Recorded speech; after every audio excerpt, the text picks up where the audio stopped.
Hi everyone, my name is Senzo. I'm going to be doing a series of videos that will be covering grade 12 accounting exam papers dating from 2024 and doing them backwards down to 2019.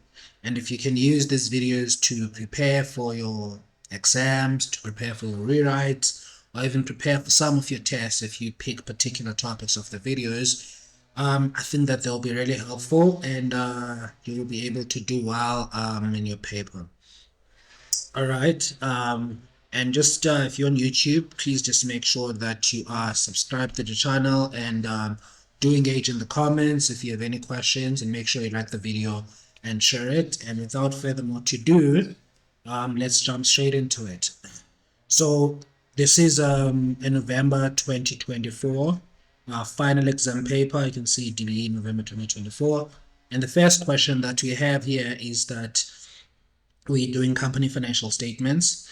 This information relates to Ivory Park Limited for the financial year ended 29 February 2024. Very important piece of information, the end year date. So the end year date is very important because it tells us also about the start of the year, and it also tells us when you're dealing with a statement of comprehensive example, what lies in the financial year and what lies outside of it. So very key that you highlight that piece of information over there. Cool. Now, the next thing that we're going to be looking at is the question. So they say that refer to information B, number 1, for fixed assets, and it says calculate the following. So let's get to the information. So we have information A, which is the balances. Now, with the balances are always relevant. It doesn't need to say refer to A. But the information that we get in B, we corroborate it with the information in A, and then we try to find the answer. So we're trying to calculate depreciation on equipment. So the depreciation on equipment, let's see the information we've been given about equipment. Well, we can see that fixed assets with equipment, it says no equipment was bought or sold during the year. All right, cool. Now that doesn't give us much in terms of the normal formulas that we use to calculate depreciation, because it doesn't give us the rate, it doesn't give us any sort of like months, and it doesn't give us a method that we should use. So let's go back to the balances to see if we can find some clues and look specifically at things that are affecting equipment. So we can see that equipment at cost was basically the same because there was none sold and there was none bought. But then if you look at the accumulated depreciation on equipment, you can see that the starting balance is 344,700, but the ending balance is 472,500. So the difference between them would basically be the depreciation, because you always increase accumulated depreciation by the current year's depreciation. So to calculate depreciation on equipment for the current year, we want to take 472,500 and then we want to subtract 344,700. Okay, cool. That's fairly straightforward. And if you look at the marks given for that question, you will see that it's only 2 marks, so fairly simple calculation that you need to do. The next one is the cost price of vehicles, so a little bit more than the previous question, but let's see then what needs to be done there. So cost price of vehicles at the end of the year, so 29 February 2024. Let's look at the cost price of vehicles. And vehicles at cost, we're given vehicles at cost as 1 to 50,000. So what do we need to do with these vehicles? Well, what we would need to do is to add the vehicles at cost, the ones that were added during the year, and then subtract the cost of vehicles that have been disposed. So the formula that I would go with would look something like this, and this can be done even in a ledger, but I won't do a ledger now. I'll just kind of show you the formula that you can go with. So cost at beginning plus additions at cost, and then minus disposals. Now, key thing here when it comes to disposals, we're talking about the cost of the asset disposed. We're not talking about the carrying value. No, we're talking about the cost of the asset disposed. So that is very key, and I want you to not make that confusion. So we got the balance at the beginning of the year given as 1,250,000. Let's see what else information we got. So we got information here about vehicles. What does it say about vehicles? It says an old vehicle was traded in on 1 September 2023 for a new vehicle costing 320,000. Okay, so we basically dispose our old vehicle so that we can get a new vehicle that costs 320,000. So an additional vehicle that came into the business is 320,000. But there's one that left because we did a trade-in. When you trade in, you basically put your vehicle as part of the payment so that you can get the new vehicle. So now that we've put it part of the payment, it means that you no longer have it, and therefore we need to subtract the cost of the vehicle disposed. Let's read more information to see if we can find this. So it says the trade-in value received was 153,660. So that is irrelevant in this case because that simply means how much we basically sold our vehicle for, but we're looking for how much it cost us when we bought it for the first time. Now it says the following extract of the vehicle sold was taken from the fixed asset register, and if you look at that fixed asset register, we have a cost price of that vehicle that which is traded in now. The cost price was 240,000, so then we can subtract 240,000 because that vehicle is no longer with the business. So if you do that calculation, we can see we get 1,330,000. All right, moving to the next question. Now the next question is calculating depreciation on vehicles. Now depreciation on vehicles, in the answer sheet you see here that there's this amount that's already given, and by the way, this amount is also given in the additional information because it says depreciation on the old remaining vehicles was 132,720. So that means that we remain with two classes of vehicles that we need to calculate the depreciation for in the current year. So the first one being the new vehicle. So the cost of the new vehicle from the previous question, we know that it's 320,000, and then the depreciation rate is 20% per annum on the diminishing balance method. This is new, so since it is new, it has no accumulated depreciation yet, so we'll multiply directly by 20%. And then after that, we apportion based on months. So it came in on 1 September 2023, and now it's 29 February 2024. So that would be September, October, November, December, January, and February. So that would be 6 months. So 6 over 12. And then what does that give us? Gives us 32,000. And then now we move to our traded in vehicle. So we're using the diminishing balance method. Diminishing balance method, we take the carrying value, right, and then multiply by the rate of depreciation and then apportion. Now, the carrying value is basically the cost minus accumulated depreciation. So the accumulated depreciation on this vehicle, when the year started, obviously it'd be 73,600 given here in the register. So you can see 28 February 2023, that is the end of the previous year, meaning that this vehicle opens with an accumulated depreciation of 73,600. So you're going to subtract 73,600, then you're going to multiply by our rate of 20%. And then because this was traded in and it wasn't here for the whole year, we need to apportion by the number of months over 12. So this vehicle was here from the beginning of the year, at least for the current year, from the beginning of the year until 1 September it was traded in. So that would be March, April, May, June, July, and August. So that makes it 6 months as well. So 6 over 12. And then what do we get? We get 16,640. And then we can basically add all these depreciations to get 181,360. Okay, and then let's move then to the next question. The next question says that you need to calculate the profit or loss on vehicle traded or traded in on 1 September. So in this case, we need to basically make a comparison between the carrying value of the vehicle on the date of sale.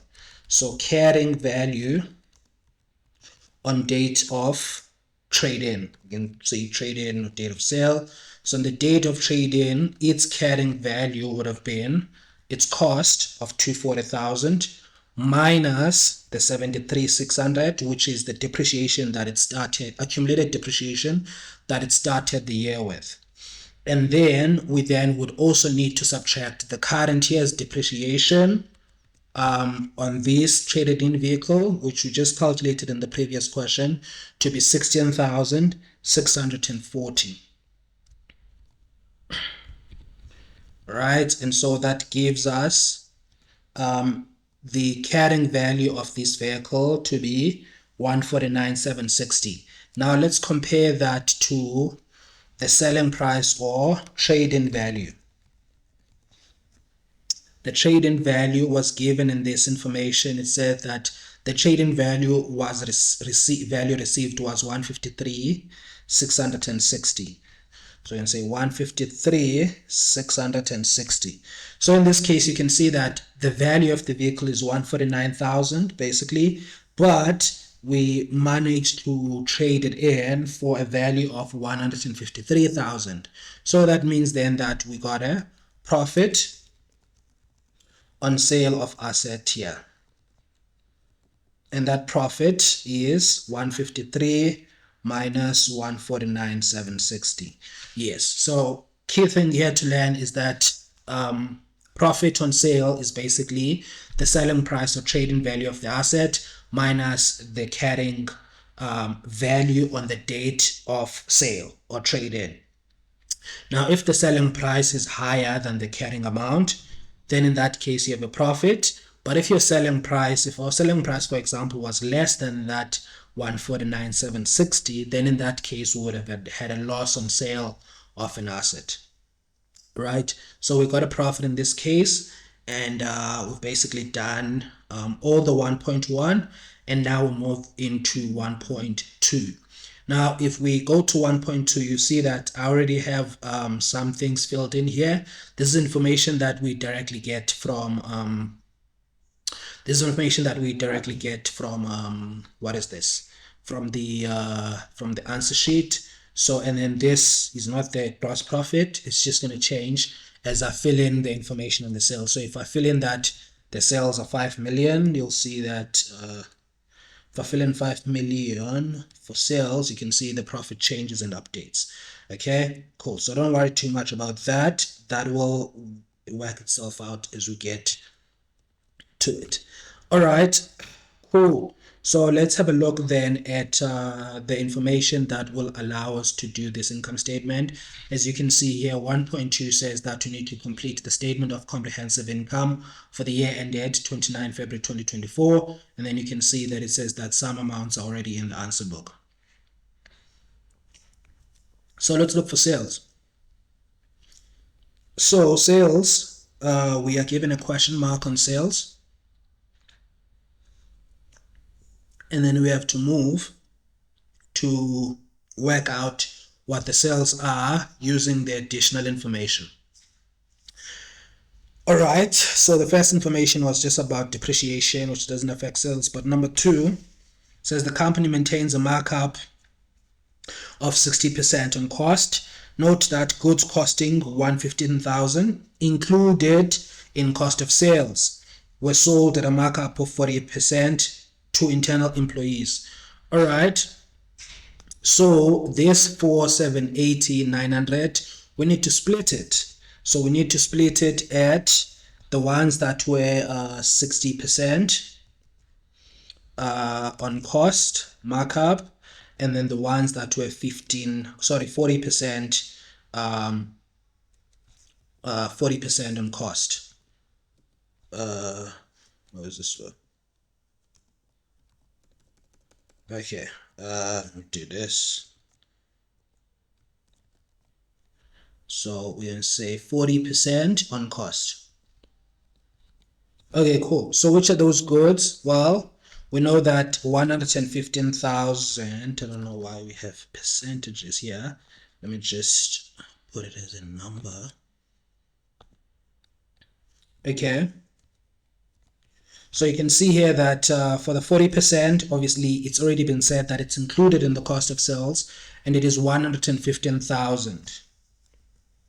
And then that means then that for For the ones that are 60% on cost, it means that we'd have to take the 4,780,900 and then say minus 115,000. So you can see it's 465,900. So this is 60% on this cost and then add 40% on this cost in order to get the sales.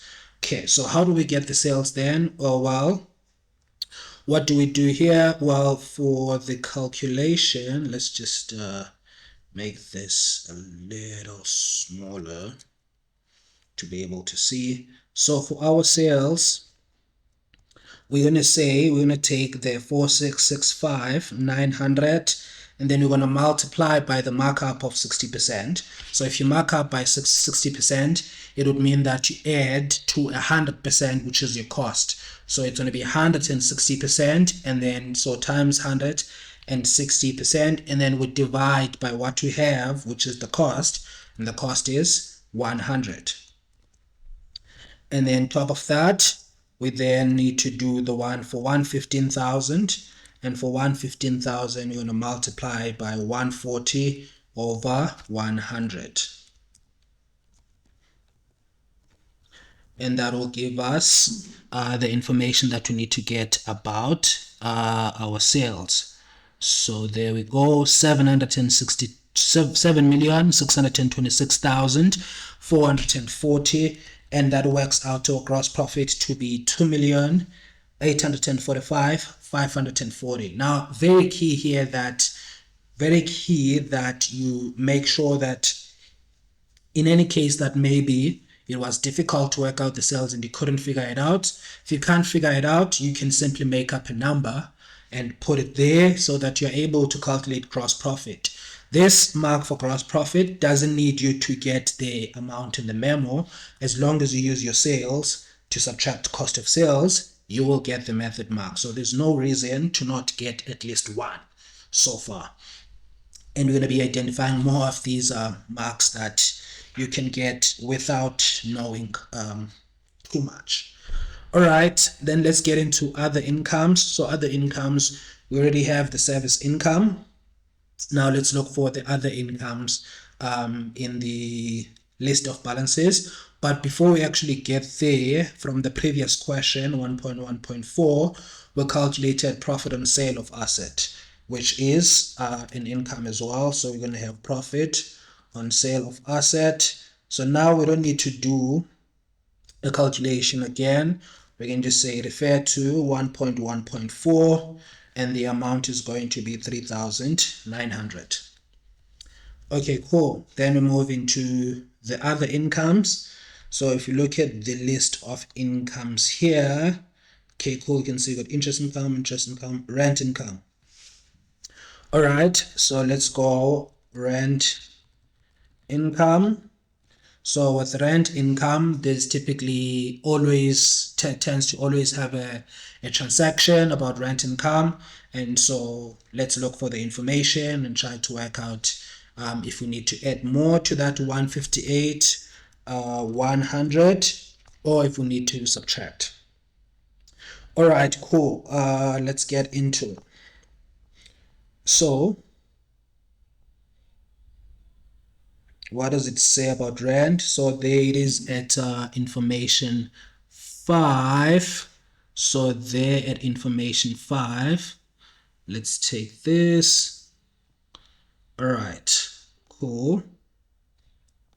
We're going to use this sheet over here to do the rent. So rent given, we know, is 158 100. Okay.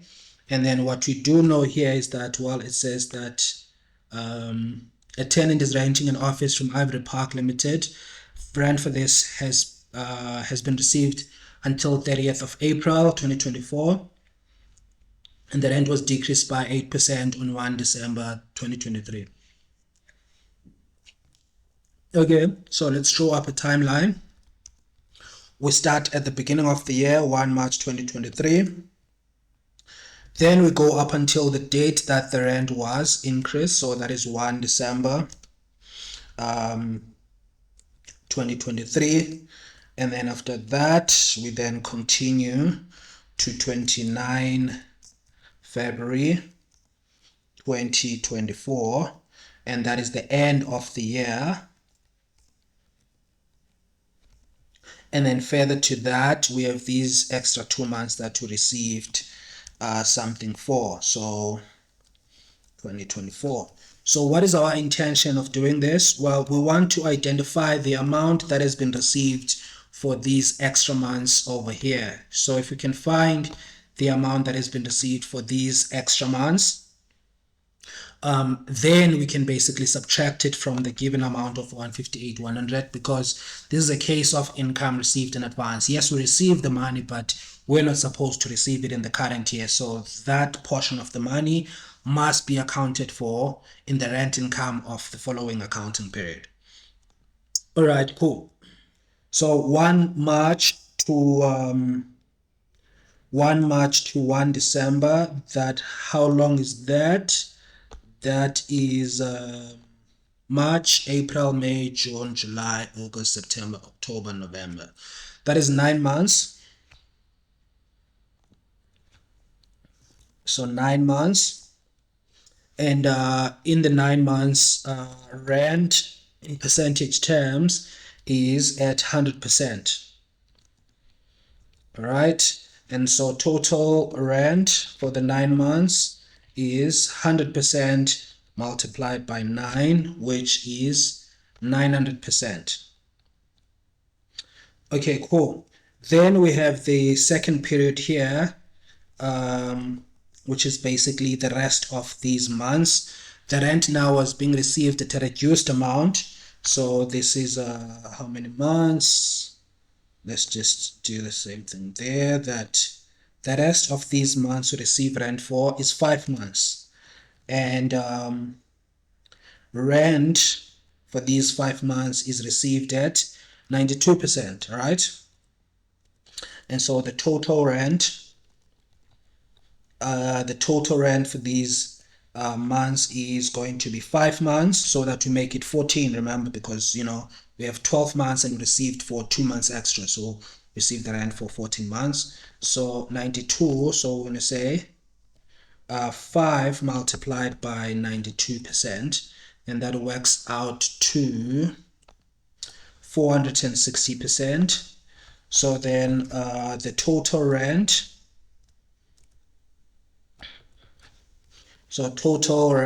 in percentages, in percentage form, is given by, well, the 900% plus the 460%. And that works out to 1,360%. Okay? And then now what we want to do is to find 2 months rent, to subtract it from the rent given. So those 2 months is what? Is March and April. So March, April. Now in percentage terms, how much rent is that? Well, in either of them it's 92% and also 92%. So if you add up the rent for these 2 months, well, it's basically what? It's basically 184%, right? And so to calculate that rental for those 2 months, we're going to say that we're going to take the 158,100, we're going to be multiplying by what we're looking for, which is 184%, and then divide by what we have, because we know that 158,100 is an equivalent in percentage terms of 1,360%. And so that will give us an amount of 21,390. So then from our income statement, from this 158,100, we need to subtract 21,390 because it covers the rent for March and April, which are outside of the current financial year. So we're going to go 158,100 minus 21,390.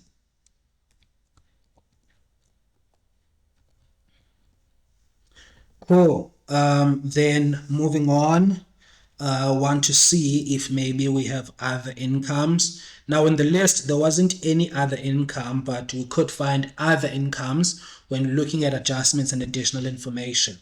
So what are those? For example, we could have bad debts recovered. We could have a provision for bad debts adjustment when you have a decrease in that. We could have a trading stock surplus, and we could have any other income. We just need to be very observant. So let's use our information then. So number one, number two, already addressed. Number three deals with the stock take. So you can see that we have a trading stock according to the physical stock taking of 647,100. With that, we need to compare it with the list of balances here, and we can see that trading stock here is 654,500. So this is higher. So basically, on our books, we have trading stock showing as 654,500, but when we count it, we actually have 647,100, and that basically means then that we have a loss in this case, and that would be a deficit. Okay, so we don't have a surplus. Okay, cool. Then the next thing is the provision for bad debts adjustment must be adjusted to 5% of good debtors or outstanding debtors. So now what we would need to do would be to find the outstanding debtors. Now, if there was information preceding this that involves debtors, we would need to take that information, and then once we have the balance of the debtors, we would then be able to multiply by the 5%. Now, in this case, all the information preceding this has nothing to do with debtors, so we're just going to take the 5% and go and multiply the balance of our debtors control, which is 516,600. So if we do a calculation here and say, well, 516,600 multiplied by 5%.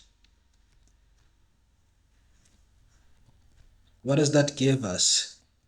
We get 25,830. What do we currently have in our provision for bad debts? 29,520. So we need to decrease it. So if we're going to decrease it, it would come into other income. So provision for bad debts adjustment.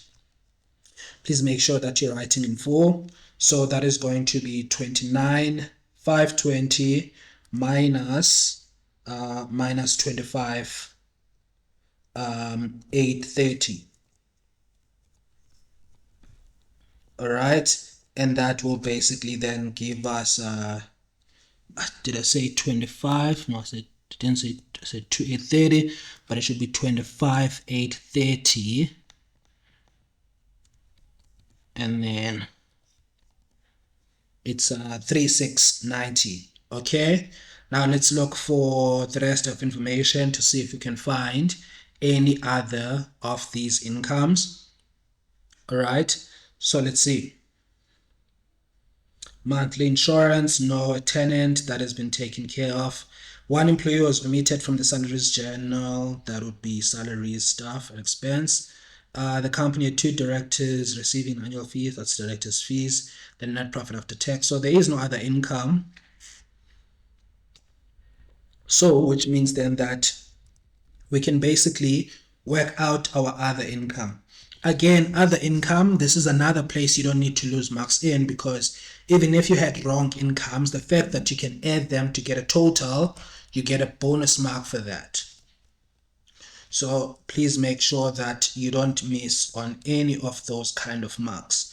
So there has to be some method mark that you can get. So we have other income. So you're going to say gross profit plus other incomes will then give us the gross operating income.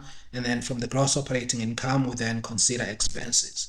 Now the answer book has already given us some of the expenses, so we don't need to look too much into them. We can just move forward and look at the other expenses that we have on our list. So what are some of these other expenses? Well, let's have a look. Let's have a look at the list. Audit fees already there, Sandra operating, bad debts already there. Packing material. So packing material, there was a stock take that was done. So we're given in packing material 6,550. What does the stock take show? Well, the stock take shows that we used packing materials, which is for 58,700. Now, if they gave us an amount on hand, we would take what you have in the trial balance and then we would subtract whatever that is on hand. But in this case, you're not given what is on hand, you're given what is used. And basically what is used is basically what our expense is for packaging material. So we can just straight up plug that in and put what's the amount again? 58,700. All right, then we continue. Let's look at the next thing, salaries, and then it says including contributions. Okay, salaries and wages. Then I'm just going to say including contributions. All right, there was information that related to salaries that we need to dissect them. All right, so what does it say? It says one employee was omitted from the salaries journal of February 2024. His net monthly salary was 19,340 after 35% deductions were made for pension and personal tax and 2,500 deducted for medical aid. The employer contributions at 10% of the gross salary on behalf of employees. Now, when we deal with salaries and wages, what we include in our salaries and wages is what we call the cost to company. What do you mean by cost to company? Well, the company pays a gross amount plus pays the contributions it makes towards its employees. So in this case, we're not given much about this employee except we got the net monthly salary, but we need to actually get the gross monthly salary, and then we need to get the contributions that they get from the employer. So how do we get the gross monthly salary in this case? Well, let's put it in some sort of table. So just to start with, I'll just open a bracket so that when I get the amounts, I can just come and plug them in. So it's 1,425,600. Okay. So let's do that on the salaries. So this person, so when you get paid gross salary, right? So this person got paid a gross salary. So I'm going to have a percentage on one side and then I'm going to have rand on the other side. Okay, so the gross salary of this person is what? Well, the gross salary that they get is not given, but in percentage terms, it's 100. And then in rand terms, that's the question. Then there's deductions. Okay, now we know one of the deductions given is pension and tax. Now, pension and tax, it says that it accounts for 35% of the gross amount. So which means that, and then also there's the 2,500, which is basically towards medical aid, which we'll get to. And then we also don't have a rand value for these deductions, but it's not the most important thing. Now, what we do know then is that net salary, I'm going to say net salary, and I'm going to say this before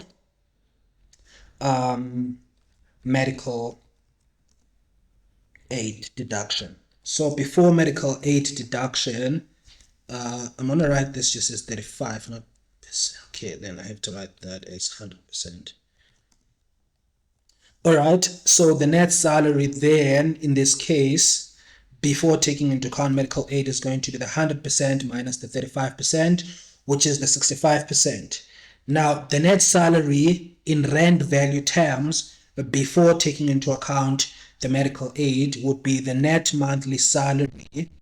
And then remember that we would have to add this deduction of 2,500, because when you calculated that 19,340, it says here that This is after a deduction of 2,500 for medical aid. So if you want to do the net salary before the medical aid deduction, we would have to add that 2,500. And so that means that we have 21,840, and this is basically the net salary then before the medical aid deduction, which is the only one that we haven't taken into account. So now, in this case, we got something, well, we got a percentage amount, and then we got a rand amount. And so when we know the rand amount and the percentage amount, we can be able to calculate. How do we calculate? Well, we're going to take that 21,840. Then we're going to multiply by what we're looking for, which is what? 100. And then divide by what we have, which is what? 65. And so if you then put that in your calculator, it will give you 33,600. So that means then, as I said, that when you want to add a salary into the income statement, you add the gross salary as well as the contributions. So what are the contributions? It said that the employee contributes 10% of the gross salary towards pension. So then the contribution would be 33,600 multiplied by 10%. So 3,360. So if we come back now then to basically add up our salaries and wages expense, what are we going to have? Well, we're going to have plus 33,600 plus 3,360. And that's how we would work out our salaries and wages. All right. Cool. Let's look for the other expenses here in the list. Next, we got insurance. What does the information say about insurance? Well, number 5 says that monthly insurance premiums were fixed for the past 3 years and were paid up to 31 May 2024. So, if you go up until May 2024, that would include these months outside the financial year, March, April, and May. So basically we've received, we've paid actually for insurance for 15 months, right? Because we paid for the 12 months we're supposed to pay for, but in addition, paid for the other 3 months that are outside of our financial year. Let's go to the list of balances to get the insurance. So that insurance is 100,800. Then we're going to multiply by so this is basically for 15 months, right? So we divide by 15 and multiply by 12, or multiply by 12, divide by 15, because it's 12 months that belong in the current year, but this covers for 15 months. So divide by 15, multiply by 12. Fairly straightforward. And then that is going to give us 80,640. All right, cool. And then the next item on the list that is an expense is director's fees. So what does the information say about the director's fees? Well, it says the company had 2 directors who received a combined annual fee of 1,065,200 after the monthly fees were increased by 5,800 on 1 August 2023. A third director joined the company on 1 November 2023, received the same monthly fee as other directors, excluding the increase. Okay. So basically then, if we can be able to find out how much these directors were earning per month before the increase. All right. So how much do they earn per month before the increase? Because in the current year, they earned 1,065,200. That's how much they earned in the current year, right? So this is 2 directors. And then to calculate the full director's fee, we need to then add one director that was hired, right? And then work out how much they need to earn, and then we'll be able to get that. Now, the director earns the same amount as these directors just before the increase. So to work out before the increase, well, this 5,800 only came into effect on 1 August 2023. So which means that if we can take out that effect of 5,800 on each of the directors, we can then be able to find out how much they earn. All right, cool. So these two, so then that means that if it started on 1 August, it would have been then on August, September, October, November, December, January, February. So that's 7 months. So basically then we need to take out an increase of 5,800 for 7 months. And how do we do that? Well, we're going to say 5,800 multiplied by 7, but then now we also need to remember that it says here, obviously the 106,200 is a combined annual fee, but the 5,800 just said that it was received by each of them, so the business would have paid 2 of these amounts for 7 months. And that will then work out to 81,200, and then from that we can then say, well, 106,200, and then if we can exclude the effect of the increase, you can see that these directors, had there not been an increase, they would have earned 984,000. And then split the payment to 2. So if you split the payment to 2, that means that each director would have earned 492,000 if there was no increase. So before the increase, they were doing 492,000, and then divide that by 12 so that you can get how much they would have earned per month had there not been an increase. So then we would say 492,000 divided by 12, 41,000. So that means that the directors were earning 41,000 before they got the 5.8 increase. And then it says that the third director joined 1 November and received the monthly salary, but excluding the increase. So excluding the increase, it means that the other director got 41,000 a month. So 41,000 a month for how long? For November, December, January, February. So then we'd say 41,000 multiplied by 4, which would then work out to 164,000.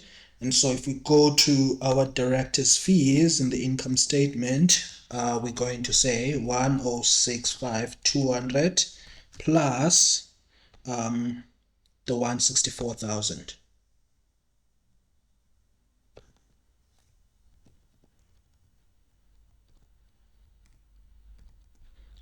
All right, and that gives us 1,229,200. Let's just make sure that everything we got here is financial. All right, cool. So we got the director's fees. What else do we need to get? So we had this company with the directors and all of that. Now, the other thing that could be easy maybe to forget is that we had depreciation.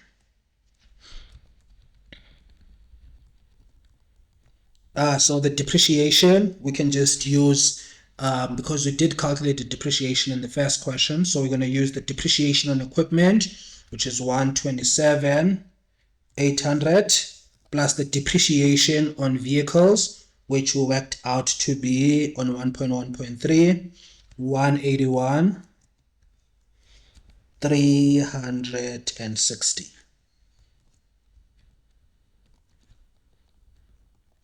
And that would be that. And then the other thing that we had here was obviously the trading stock deficit. So trading stock deficit. So the trading stock deficit, we take our trading stock in our list of balances, which is 654,